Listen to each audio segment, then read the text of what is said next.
expecting a lot of people. So as and when they come in, they will just jump in and then we go from there. But without wasting time, today we have a very important guest who is in the school of, or who is in the VIT Business School. He is a meta-economist and a professor of finance at the University of the Witwatersrand. His research and teaching interests transcend traditional academic boundaries, delving into the possibilities and limits of human consciousness. He is a serial entrepreneur, a philanthropist, and a policymaker. He is the president and chancellor of the multidimensional network society enterprise called the Nile Valley Multiversity. Imhotep is the founding grand editor of the Journal of Indigenous and Shamanic Studies, the editor-in-chief of the Ghanaian Journal of Economics, managing editor of the Journal of the African Political Economy and the Development and executive director of IREC Consult. He has graduated 27 PhD students between 2016 and 2021. And he's published more than 120 peer-reviewed articles in top economic and finance journal. I think I need to highlight that one, in top economic and finance journal. And today he will be talking to us about finishing your postgraduate degree in record time. Prof, over to you, and thank you so much for honoring our invitation amidst your tight schedule. And we are glad to have you. Over to you, sir. Thank you very much, Clenham. It's a great honor to be on this platform. And I welcome all of you to the classroom for the interaction that you have all arranged and agreed to partake in. This was supposed to come up sometime last year, but we did try so many options due to scheduling issues. It didn't happen. So I'm very grateful that finally we've got to interact. This is just sharing information and views on the path regarding how I have specifically walked it, both as a student and as a professor. So there are so many ways to look at it. Different supervisors will have different ways of supervising. There are different personality configurations. And so everything I share here is specifically from my personal experience. And as PhD students, master students, postdoctoral fellows, and academics, you could take whatever is useful for your own journey and apply it in a way that suits your unique orientation. So this is my story, and I'm glad to share it with you. Basically, I am not going to present any slides, but I still managed to force myself to put some document together. So I'll just share these three slides, and then you will ask questions based on this, what I've talked about. And generally speaking, we can all share ideas. I am not here with all the knowledge about how to finish your postgraduate degree in record time. Some other people know other things. So whatever helps in this discussion, please feel free to bring it on board. But to start with, we want to look at what constitutes a sound postgraduate student. Who is a good PhD, MSc, MPhil, DBA, MBA, MA student, for example? And so I'm talking here specifically about research students for that matter. And some of the qualities that make up a specific personality that we call a sound postgrad is that such a person should be very enthusiastic and passionate about a particular field of endeavor. And now in your case, you are in the school of the Faculty of Engineering and the Built Environment. So you have several areas of engagement here, from civil engineering to architecture and all the other disciplines that come under that particular area or faculty. So one has to show specific interest, passionate to follow a subject matter of inquiry, from beginning all the way to the end. And I think that the enthusiasm, that is the burning desire, the inner quality of really wanting to find things is what constitutes one of the qualities or pillars of a good research student or postgrad for that matter. And then also one has to have the knack of being able to solve problems. Literally speaking, all manner of dissertations from the undergraduate to the most advanced postgraduate levels seek to solve unique problems. At the undergraduate level, you are really learning about how to conceptualize these, and you take it to the master's level where you master techniques and skills about how that can be done. At the PhD level, you really want to perfect this particular art, become a guru, if I could use that term, at it. So problem solving is one particular skill that a postgrad student should have. If you haven't developed that already, it's something worth looking into. And then also the ability to think, first of all, and to think logically, consistently, and on many subjects at once.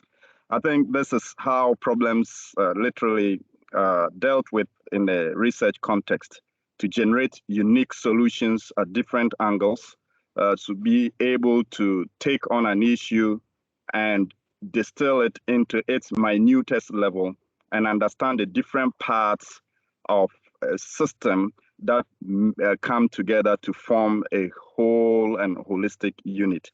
This is one other issue or particular quality that a PhD student, a master's or an MPhil student should have. And then one should also focus on project management skills.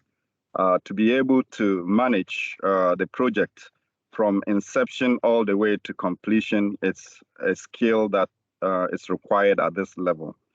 And then above all, one has to be independently minded and be able to rely on him or herself for guidance, even though we do know you need supervisor direction in many ways. So at this advanced level, we always say you should seek limited supervision guidance when possible, and be able to generate your own solutions and be able to self-direct and self-guide your path. And then love for knowledge, love for inquiry and research is a key thing. Now, if we look at one side, this is just one side of the equation on the student side. The student obviously doesn't walk the path alone. He or she has to work with supervisor or group of supervisors. And not only that, with a whole retinue of other people, administrators, faculty, board members, and other students if you are working on group projects. So project management, etc., becomes very useful. So we must also have a sound supervisor, therefore. This is the ideal situation because I know some supervisors are just starting out. Those who have just graduated and have taken on students will also start somewhere before they become the well-established supervisors that we have now. But this is just the ideal case when all things work equally. Such a person should have a good track record of supervising students to graduation. The ability to get students to the graduation party and to climb up the podium and take the certificate is a unique skill that most or every good supervisor should have.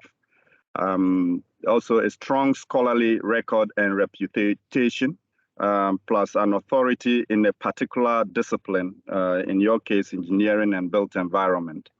And then sufficient investment in constructive and quality feedback to students.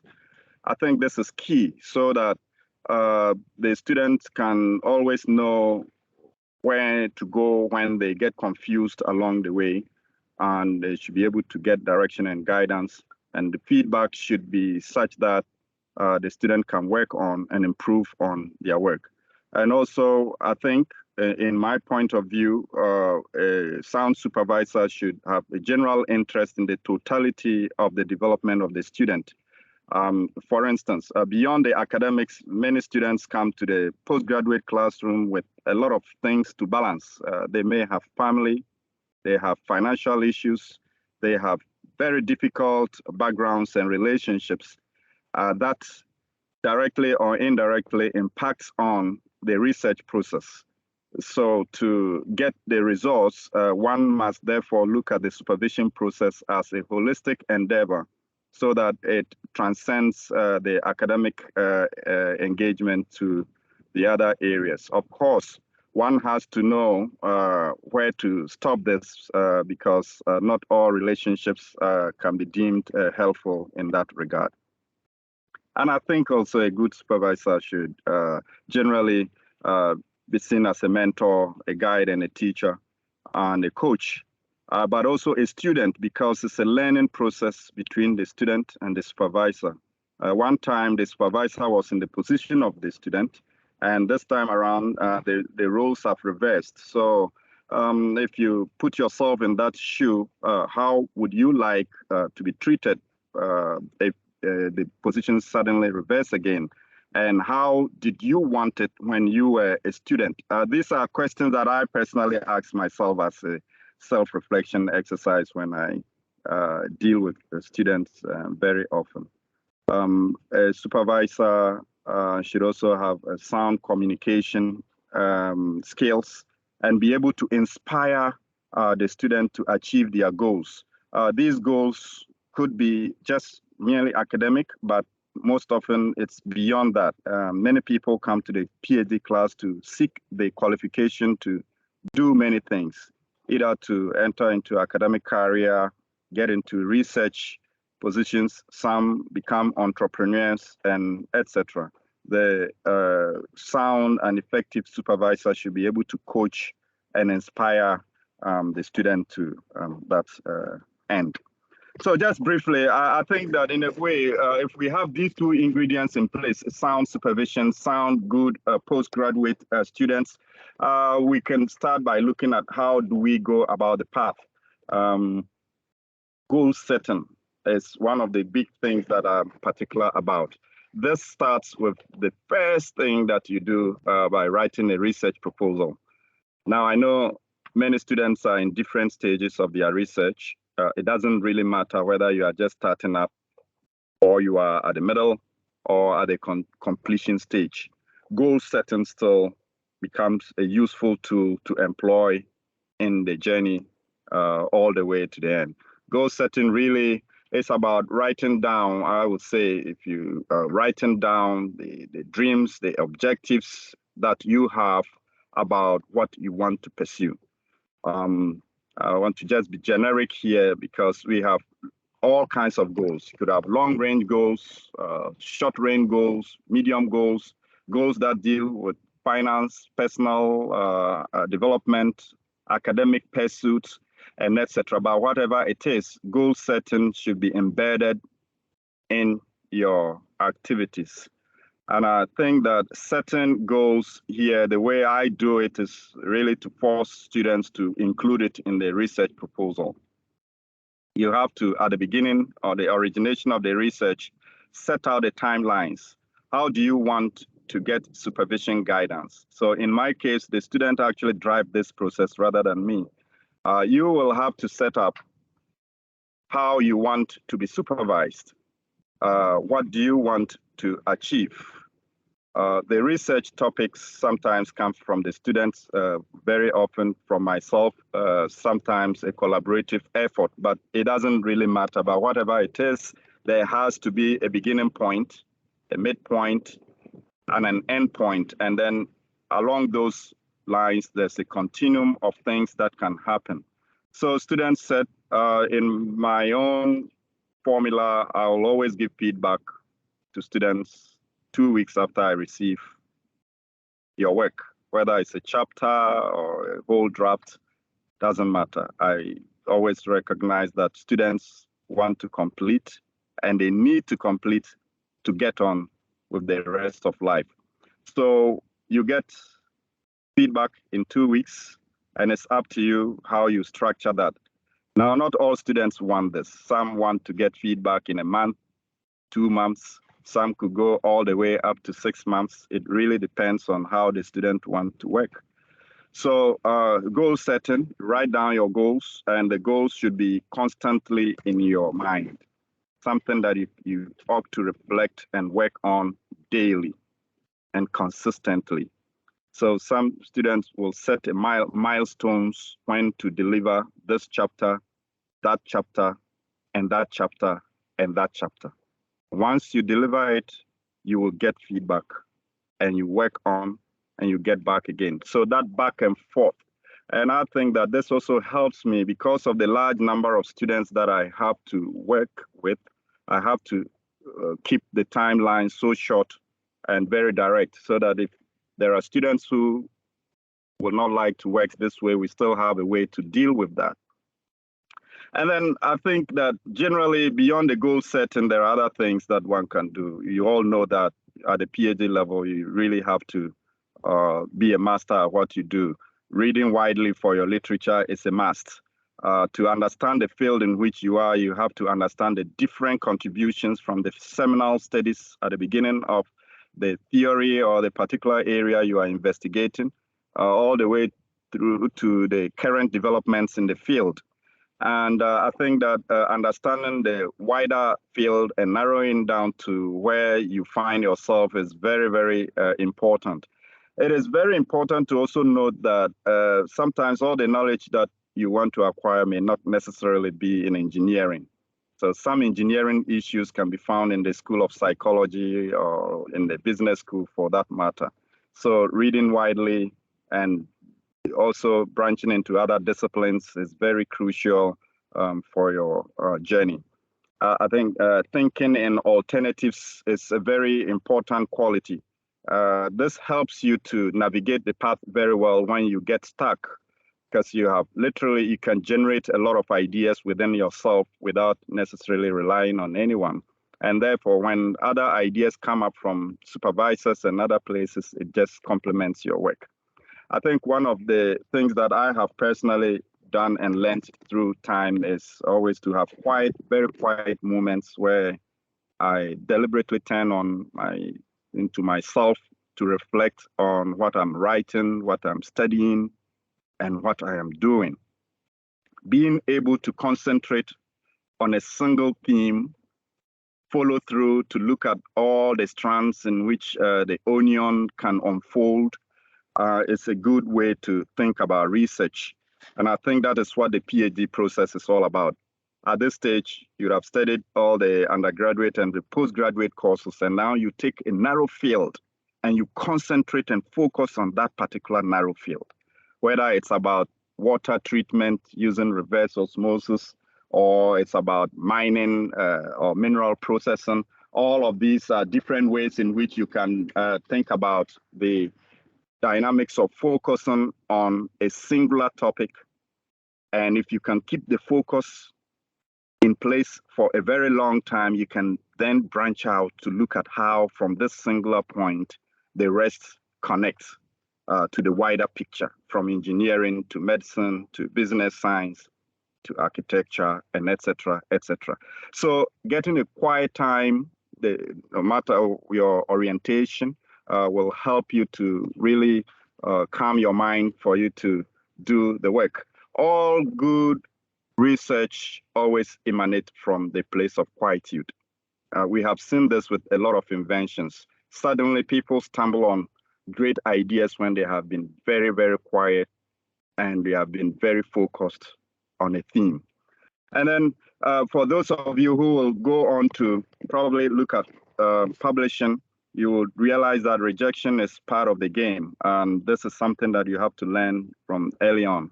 I think most of the PhDs at BITS now require that you publish at least a manuscript in a journal or in some other avenue before you graduate.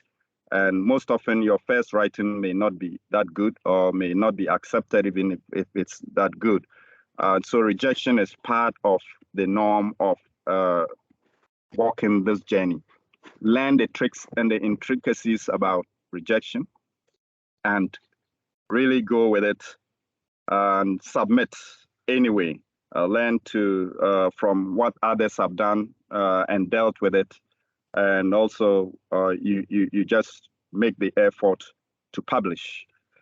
And then I think that having fun and enjoying the process is really very important. It's not all about academics. Sometimes your greatest ideas come in the football field, or in the motorway while driving, or in the garden while you are attending to the plants, or in the park when you are walking your dog, or in the kitchen when you are cooking your favorite meal. So you got to be curious about almost all things in life, be open-minded, be very receptive to other ideas, but above all, question what doesn't make sense to you, and make sure that you keep the focus on. So I'll just end here briefly for you to pose questions if you have some, and then we can discuss further.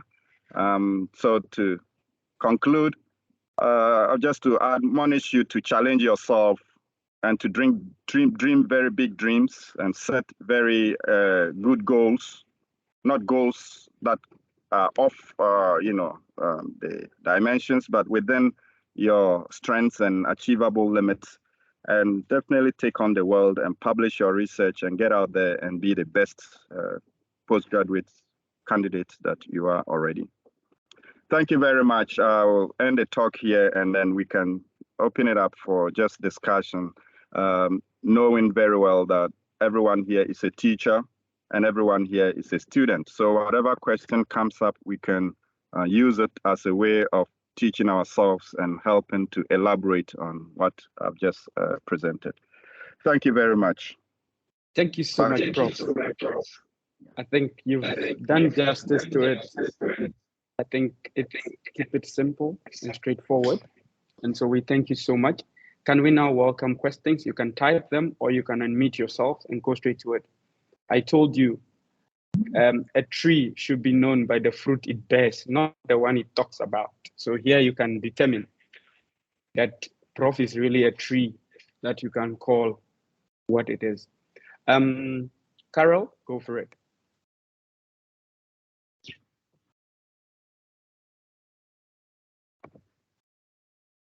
Yes, unmute yourself. Can you hear me now? We can hear you loud and clear. Shoot. Okay. Thanks, Prof. I was just wondering, I've got two questions I want to ask. Is that I didn't see leadership here, because I think that is what WITS needs to start doing, because to take the lead. And in part of your PhD process, how do you develop that leadership? And then I think the second thing is mentoring and coaching doesn't come naturally to certain lecturers. Don't you think to actually, especially in the EBE school, faculty, should lecturers not being trained to be good mentors and coaches? I did it at work and that helps a lot, because then when you get interns at work, you can mentor and coach them very well. So I was wondering, the thing with leadership and also training mentors and coaches. Thanks a lot. Thank you very much, Carol. Should I respond or wait for a few more questions before I go ahead? No, Prof, let's take them as they come. Thanks a lot. Okay. Thank you. So leadership is definitely a key requirement. Being an academic also means that you're a leader. To stand in front of students to teach, it requires certain abilities that hinge on leadership. People listen to you all the time. They look at your attributes, they emulate what you put out there in terms of research and your teaching. So I think that that's a very crucial area, and I agree with you that it's not always the case that we have it well developed in the system within the mainstream. Over time, this has been a very big area. Even in places where they teach leadership as a course, you find such a divergence between what is taught in the textbook and what actually happens in practice. So this is education for all of us. We have all gone through different experiences in the hands of different teachers and different mentors. What does it take? If you didn't get it during your school years, now that you are transitioning, and I see most of you in the next 5 to 10 years as the next set of professors, the next set of business leaders, mentors and coaches in the system. Whatever you haven't received or have not been able to experience while you are a postgraduate student, can you make it better? I think these are some of the questions that I kept asking myself from day one when I entered school. And I have tried my best to bring out certain things that I wished I had experienced, which I didn't. So it's back to you guys. As you go ahead, make mental notes of all the experiences and all the things, those you wish you could.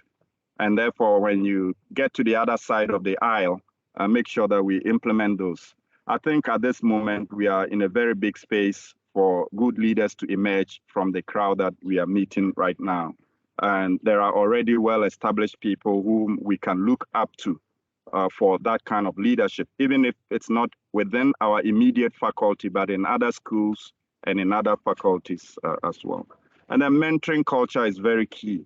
I think that the entire process of academics really boils down to the mentor-mentee relationship.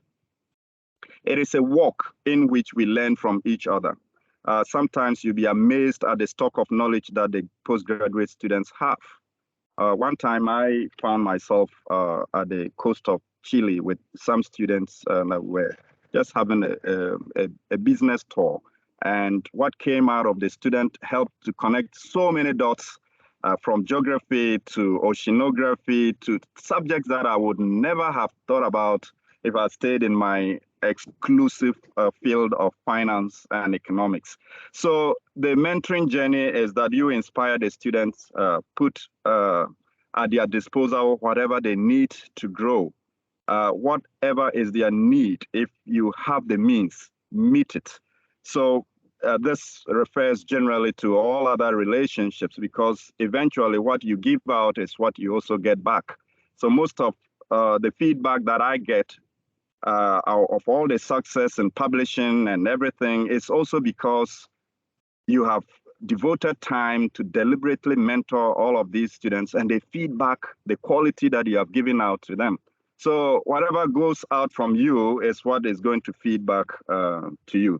So let's make it a point to develop it in ourselves, even if we feel that what we are going through now is not exactly at the level that we want. Thank you. Thank you so much, Prof. Stanley, I saw your hand. Can you shoot? Yeah. Good evening. Thank you very much for that wonderful presentation. I hope we all agree that COVID has impacted greatly the way we consult and reach out for assistance to aid our journey in this research journey. So I'm going to ask a question to Prof. What do you advise should be the role in mentor-mentee relationship if we say the supervisors are supposed to be our mentors? What do you think the role of the faculty should be? This is coming from the background of, okay, the faculty is quick at threatening students, we're going to kick you out of the system, but we're going to do this to you, we're going to do that to you. It's very easy for faculty to draw out all the university rules and send it in one email to the student, even without copying the supervisor. So what is the student supposed to do with that information? Thank you so much. Thank you. So there's what we call the learning contract. When you enter the university, you actually enter into a contract between yourself and the university and all the other networks and affiliates that come together to form what we call the University of the Witwatersrand. So the faculty, therefore, plays a very crucial role in managing this particular process. Now, supervisor-supervisee relationship is very well spelled out in the research handbook and the various postgraduate manuals that you have. I know most students don't read these things, so administrators have to go in and distill them. But a diligent student should acquaint him or herself with the requirements of the process. You have to get to know what the various criteria and where to get information and who to report to and what is required of you as a postgraduate student. This includes knowing your financial obligations, your obligations to respond appropriately to requests, your obligations to do your work diligently, and etc. I believe that if students actually focus on some of these issues, which are core to managing the process, it will lessen the burden on administrators who are managing the process. And it will also make your own journey very easy. To be at the postgraduate level means that you have really disciplined yourself to this level.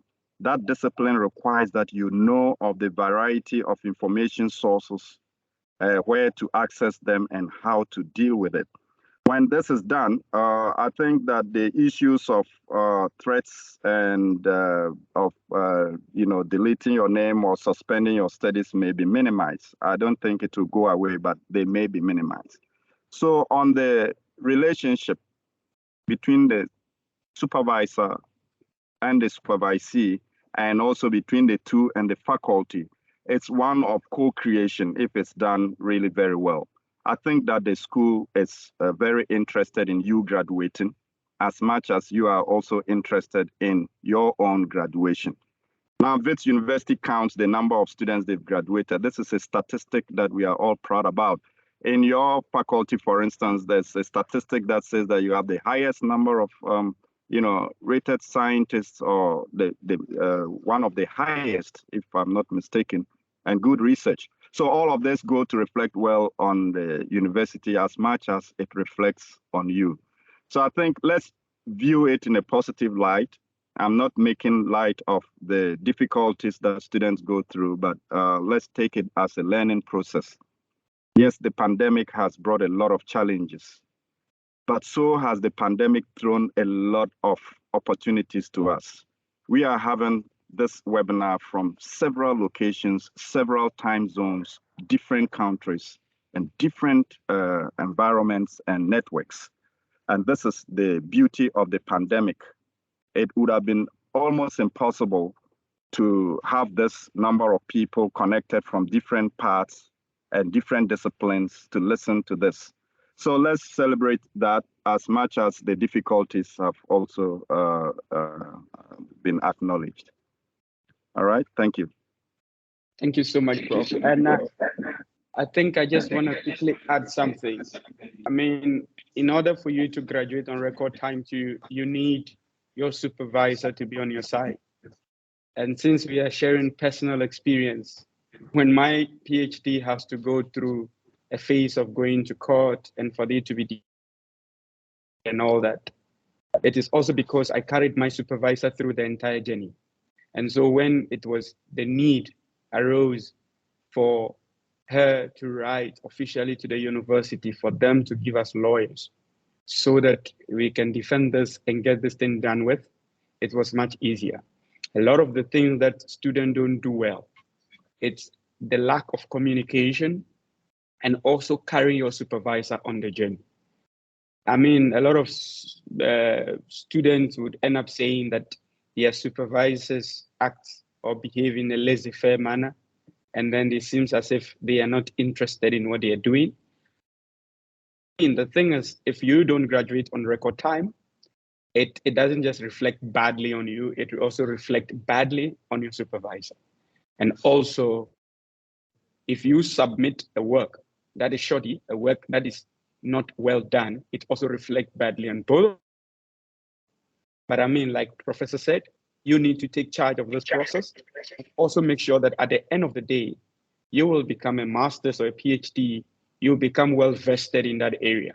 And so your supervisor provide that guidelines and support by way of their experience throughout this journey. Because if they've walked that path, it's much easier for them to say, look, there is a minefield here.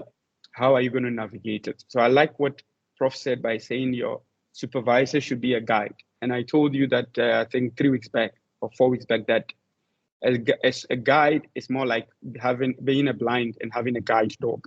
So your supervisor should be able to provide options for you, but you as the person in the process need to assess what have been given to you.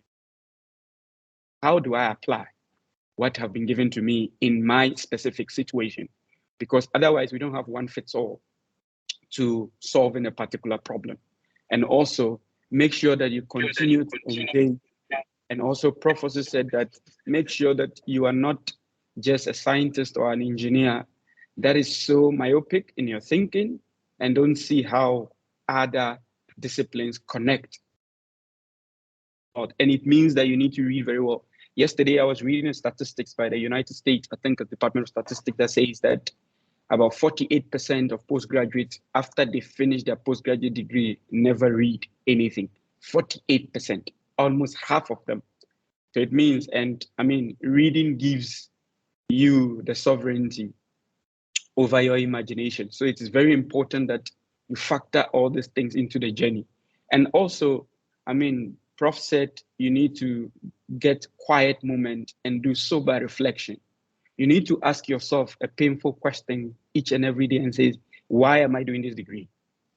What is the relevance of what am I doing? What is my significant contribution to what I'm doing? And that means that you need to apply yourself.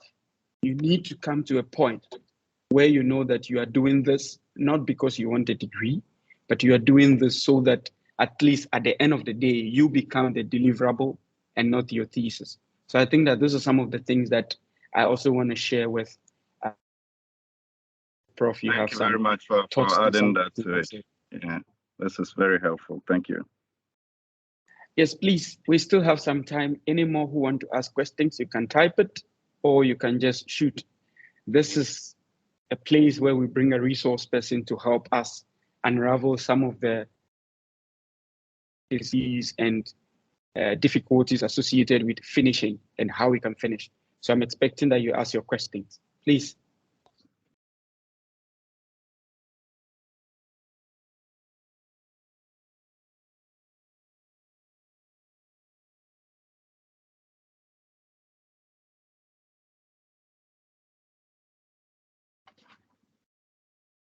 I see a hand. Go and ask. Hello, Prof. On the second point, when you say read widely, study yourself and other fields, how can you basically do it without, let's say, deviating from your main topic? Because sometimes you might end up just being in a circle and getting off the topic that you are mostly focused on. So how best can you do it when you say read widely and study yourself in other fields as well? Thank you very much, Prof. The concept of self-study, it's really what you are doing by taking up the postgraduate degree. Now, in your case, you have decided to focus on a specific field of endeavor. And so you will realize that the way you write, the way you look at the problem and how you couch the problem statement, how you methodically look for techniques and tools to answer the research questions, and how you meet challenges and address them are all issues that has to do with your personal development. So I agree. At the initial stages, it's very difficult to see this bigger picture as somebody involved in his or her own development. And that is why I deliberately want to always put the focus on the student so that you will see it clearly at the very beginning that when you do this successfully, it is for you. Yes, the spillover comes back to whoever helped guide the process, but it's really your own journey. And your individual journey, how do you want it to be? What kind of doctoral student do you want to be? And what kind of a graduate do you want to be? So now these big questions come down to whether you are investigating an engineering problem, a medical problem, or a finance or economics problem. So the way to do it is focus and just having moments where you can really reflect. Self-reflection should be the quality of a good postgraduate student. At the end of the day, you want to really go through all the motions that you have done today, the interactions you have made, the different things that you have learned, how one topic of conversation links to your research topic. And you will always be very startled to note that a very simple conversation about chicken wings and burgers can have some engineering application, so that you don't have to think about chicken and burgers differently than your very research topic that you are dealing with. So I know that it's quite challenging from the very beginning, but this is something that you have to do over and over again and experiment. One of the things I will recommend very highly is always to have a journal and write things down. I don't have a very good memory, so I want to always jot things down when they come to me, fresh ideas or new ideas that I see people talk to me about. I want to write them down. And then over time, you can go back to these same things and see how they link with your research topic, with another thing that you are doing, with another discussion or concept. So this comes with practice. Keep a journal if you can. I think you should. And then write down some of these things and try to see how the links come together. Okay? Thank you. Okay, thank you, Prof. so much, Prof. Yes, please ask your questions. We are here to help, and we are here to think together.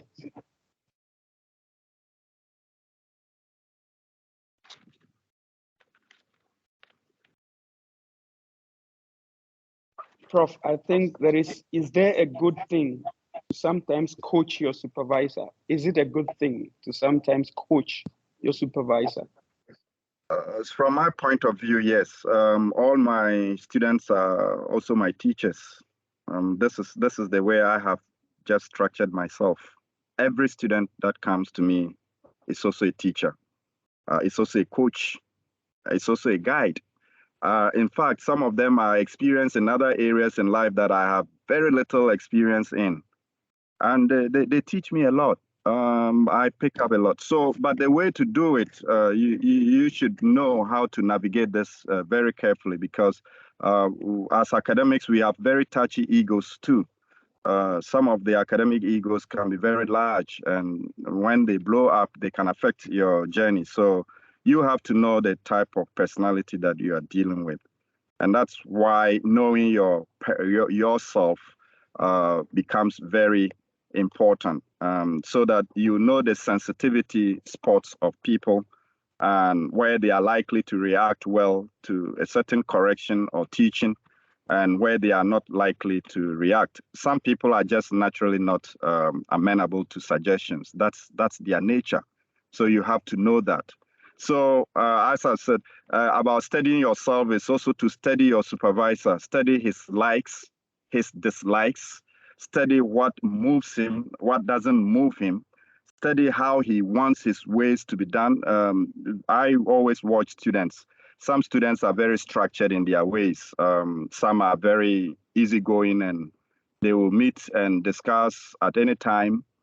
Some want to just meet you strictly on the clock that you have set on the calendar and in your office. They don't allow any room for any other interaction to happen. So these are things that we all have to. And see your supervisors as also your senior brothers or senior sisters. And I know not everyone, again, is open to this type of thing. But you will realize after graduation, when you check 5 years down the line, and in my case, I can look back 10, 15 years and seeing the students that I started with and looking back at them now, some of them have gone on to become something else that you could not anticipate. So the students in this class today would become the next set of leaders, the next politicians, the next academics. And so we want to navigate these relationships so that it's a lifelong thing once you enter into that. Some people just want to get a degree and go. In my case, it's always a lifelong learning process of us being together and enjoying this journey that we call a life generally. The academics is just one part of this bigger picture. So yes, in brief, it's possible, but you have to do it with a lot of discernment. Thank you so much, Prof. I think this reminds me of an African proverb that states that knowledge is like a baobab tree. The two hands cannot encompass it. What it means is that we take it, they say, no matter how bad a clock is, it will tell the time accurately twice in a 24-hour cycle. So like Prof had said, you need to do it, but do it not trying to deflate someone's ego. Because if whether I like it or not, a supervisor can make or unmake you. And so you need to do it like with high level of discernment, like Prof said. It's very, very important. And some of these things can be dialed in a subtle manner, such that they are not able to, they see that it actually helps them. I mean, it's like having a hunchback. If you want to cripple a hunchback, you should go around massaging that spot so that they don't feel like you are trying to pinch them. So that is a very good thing you need to have in your toolkit. Because I was one of my supervisors said to me, there are two types of thesis you're going to write. One that you write for yourself that you bring out, and the one that you write for me. That is what gets seen. So also, I don't know if it's that true, but it's also something that you should consider. At least you are there to challenge conventional wisdom, but do it in a manner that is respectful. Do it in a manner that is cognizant of your individual and collective contribution. Thank you so much. Anyone who wants to ask things, please keep the questions coming. You can unmute yourself and ask, or you can also unmute yourself and say something. Remember, it's our safe space.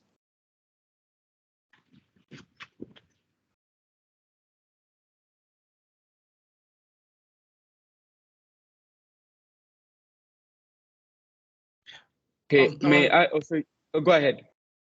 No, I was just saying thank you for the Prof for such a wonderful presentation. It wasn't the normal conventional presentation we thought of. Like you can see there that he was doing some creativity on the work. So sometimes we focus too much on our studies and we forget that at some point we're kids. So sometimes I think playing around might help. So this is what the session that this is what I've taken from the session. Focus too much on just getting the thesis or the dissertation done, have fun along the way. So thank you very much, Prof, for that. Thank you. Karel, go for it.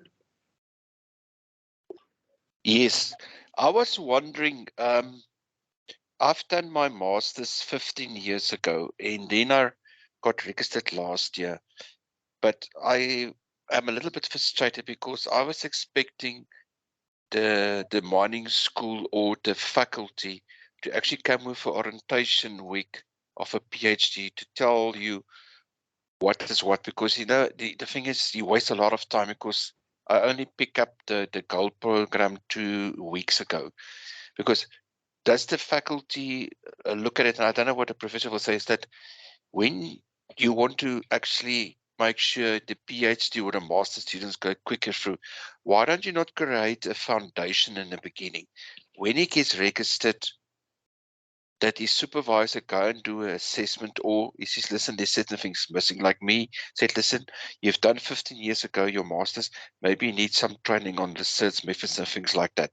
So I'm not criticizing my supervisor, but I think, doesn't the faculty think about it, that putting an orientation week at least twice a year for PhD, so because then you get quicker into the process. Now you're wasting 6 months trying to figure out where is what, and it takes a lot of time. So I think that's one of the things, to create a foundation in the beginning and then makes things much quicker.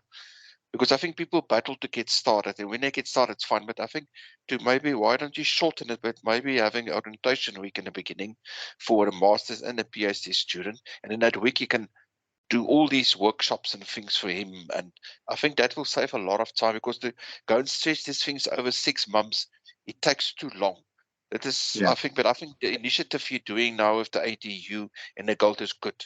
But maybe the faculty should start looking at, when you register in June or in February, to maybe have orientation week for that student, to actually maybe also that your supervisor is part of it, to put that ground. They say you can build your house much quicker.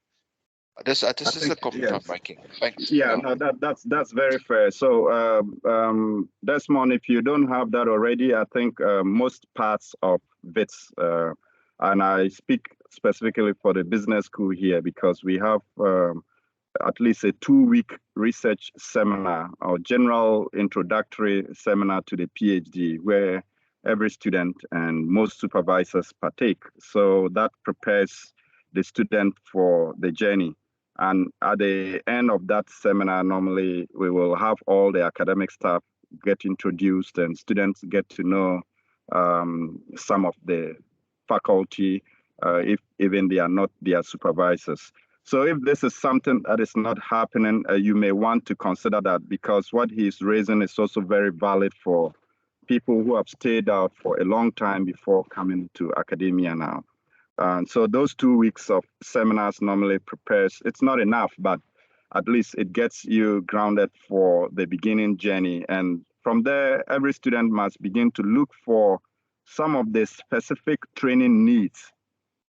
In my case, I sometimes send students to go to main campus to take advanced macro, advanced micro. That's after you have arrived and you haven't done these courses in a long time, and you take basic econometrics just to refresh your memory, to prepare you for the research journey. And these things can be very rewarding when the student also avails him or herself to those opportunities. And it doesn't really spoil anything to go back to undergraduate courses and really bring your knowledge up to date if you have been out of the system for that long. Because in our case, the research degree is 2 years full time. So these 2 years full time, you have no time to really be thinking about basic issues. We assume that you already know some fundamentals. And from there, you have to know how to run regressions, how to conceptualize research, how to actually organize the journey for yourself. And then the rest is just the supervisor now providing some minimal guidance and tweaking here and there to guide you through the process. So, Clenham, this is really to you. If you don't have something like that at the faculty level, I think it's something it's worth considering to help students like Carol. Thank you so much. Thank you so much, Prof. We do have it. And also, when we had, I think a lot of people on this platform were party to the first one that we had. I think we actually started it this year, and that has morphed into what I'm calling the community of practice. So now the group is nearly done. This community of practice, we have a community of practice which they meet normally, they'll be meeting virtually maybe once every 2 weeks. And it's going to be on a line. So we have your masters, have a community of practice. We have the honor student. Then we also have the master student. Now, that is why the conversation also moved into the Gold Project, which is run by the school. So we do have it, what we're trying to also do, and the schools are not really coming on board yet, but we'll get it to also have research workshops for each school, so that I think specific issues from there rest. Okay. But we have the orientation. So the next one will be in July. Then we're going to have another one in September, because those are basically the time for the intake. And also we have this year, when we started this whole thing during the pandemic. So we have about 3 years, almost 2.5 years worth of information on the Uluwazi site that people can actually go there, and we have things that have been developed. For instance, I developed what I call the literature management system for people to be able to, when you're reading your literature, how you can be able to take relevant stuff from literature. Like someone asked a question about reading white and how to tailor your reading to your needs. I mean, we have done all these things that we have, so it's already in store. May I also use this opportunity to invite you to make sure that you sign up for the ADU postgraduate support site on Ulwazi. Go there. We have about 400 students that have not accepted the invitation. You can go there and use all these resources. We also, the gold program that we have, it cut across all faculty. Most of my writing that I've learned, I had to attend writing retreats where it was run by Commerce Law Management, for instance, Faculty of Science. So please, those things are readily available. And I'm hoping that once I have finally added all of you to the community of practice support site, you will go there. The idea is to create an environment where you cross-pollinate and you engage robustly with each other. So it's a peer-to-peer mentoring. And when you feel that you can also offer something, then you go ahead and do so. So please, we do have it. It's just that most of the times when you ask people to join, they sign up, they don't join. For instance, we have 250 people that sign up for this, but the people that attended is about 40. So that is where the challenge comes. But Carol, I take your comments and we'll make sure that we just continue to intensify this and so that we can get the right people to come on board. So thank you so much for the comment. It's well noted. Yeah. And beyond BITS, you can also get some of these programs in other universities where they are organized, at University of Pretoria, Stellenbosch, Cape Town. Beyond South Africa, these things are now possible through webinars and training programs. And there are the massive online courses, the MOOCs, on the internet. So please just avail yourself. Whatever you cannot find within your immediate environment may be available through a network, another student in another university.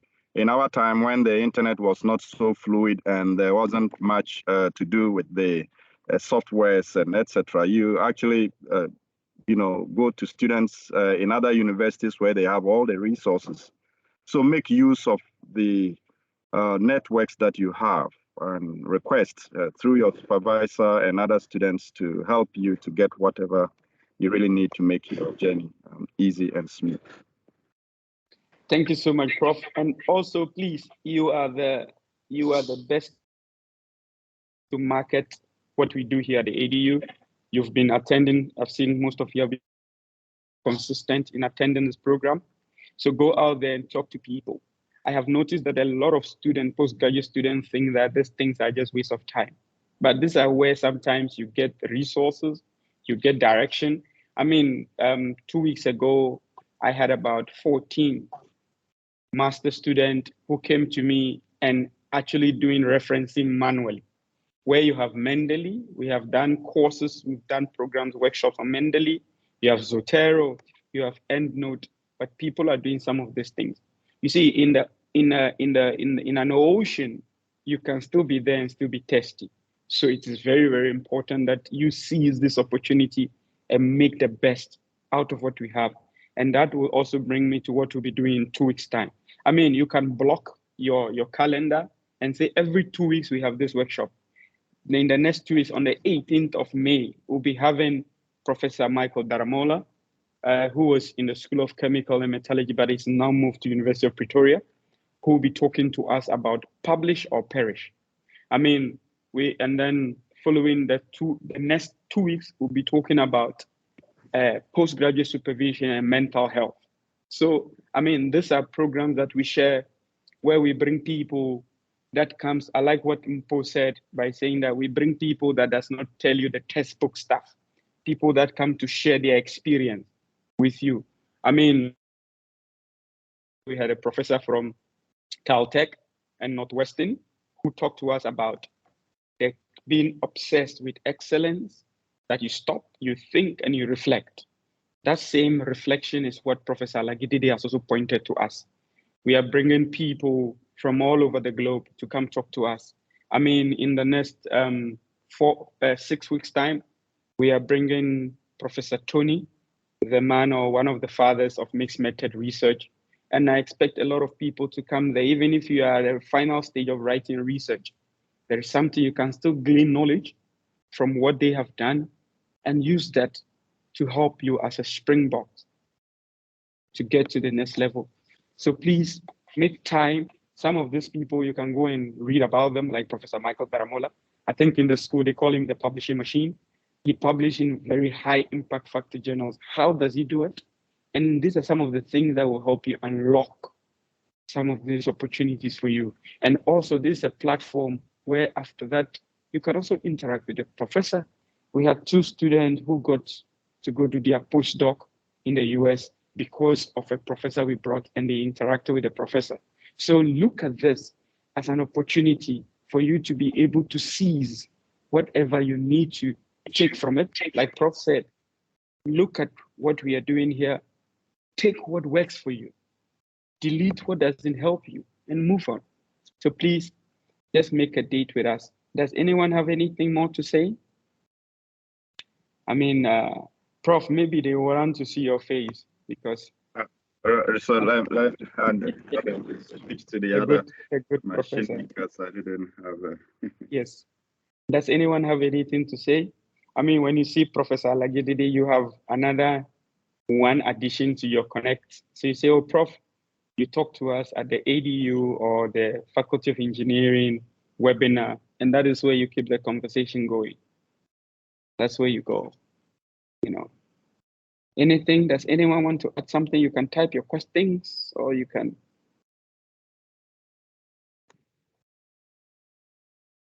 Prof tries to show us his face. I know you saw his face on the poster, but that is when he was much younger.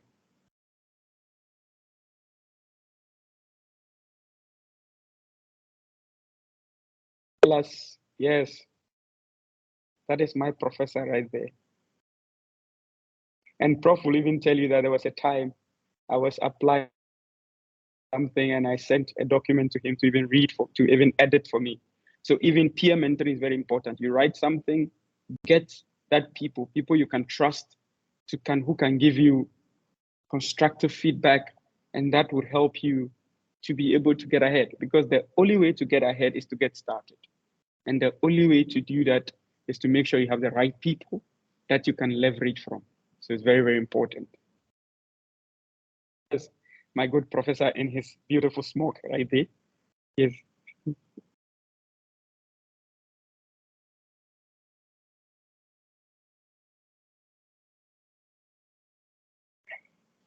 Okay, in the absence of any further contribution or from the team, Prof, any parting words before we bring this webinar to a close?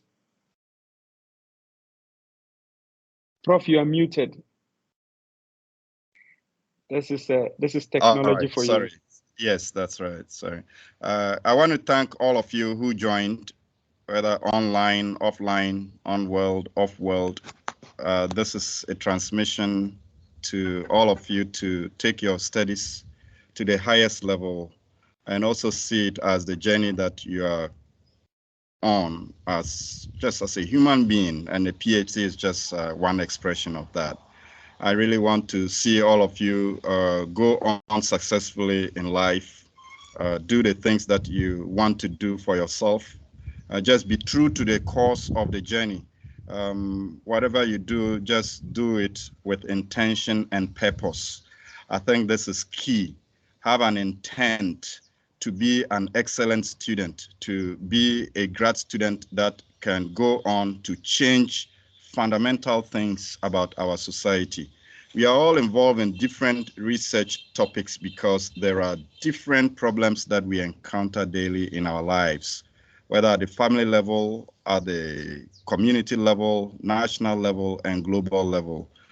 So we are trying to solve some of these problems. And the quality of the solutions you bring out will really tell the quality of the world that we live in. So I look forward to seeing most of your works. This particular platform is very crucial because I have also recently become very enthusiastic and interested in construction and built environment questions. And so I launched the Journal of Construction and Built Environment last year. And so those of you who are interested can take a look at that. We published some topics related to cost performance, managing construction projects, and etc. And now we have the Meta Engineering and Construction Corporation, that is a vehicle for transmitting this knowledge at the highest level. So I look forward to seeing most of you in the future, physically, if not virtual, and we'll connect very well to learn more and to share the ideas that we have shared today. So thank you very much, Clenam. You have been an excellent host, and I also want to acknowledge your ability to keep bugging me to get me to interact with the students.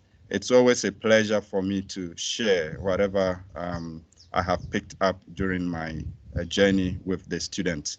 I have the postgraduate students at heart because I also still remain a student. I haven't graduated yet. I may have graduated in economics and finance, but I am still a student in construction and built environment, in indigenous studies, and in many of the new fields that I am beginning to develop. So you see the enormity of the task ahead of us. Your PhD after you graduate will be the beginning of another climb. So take it seriously. Whatever skills and strengths you develop here will help you to go on with the other things that you have to deal with in life. If you develop those strengths and skills right now, I bet you graduate and get out there and you'll be able to meet the world very competently as a graduate of a great university and a great faculty for that matter. So thank you very much, and all of you have a very wonderful time and wherever you find yourself. Thank you so much, Prof. I also want to use this opportunity to remind everyone, like I always do, like I will tell you again, you are only distinguished if you distinguish yourself, and shortcuts will cut you short. On that note, I've told you, as a master student, you are mastering a field, you are mastering techniques. You want to understand the nature and the consequences of your research and its finding. At a PhD level, we are talking about original contribution. We are talking about novelty. We are talking about having an independent critical judgment when you are doing things, and also making sure that your degree contributes to solving the socioeconomic challenges we face in Africa or in South Africa, in Africa and globally. Go out there and shine. The sky is not even your limit.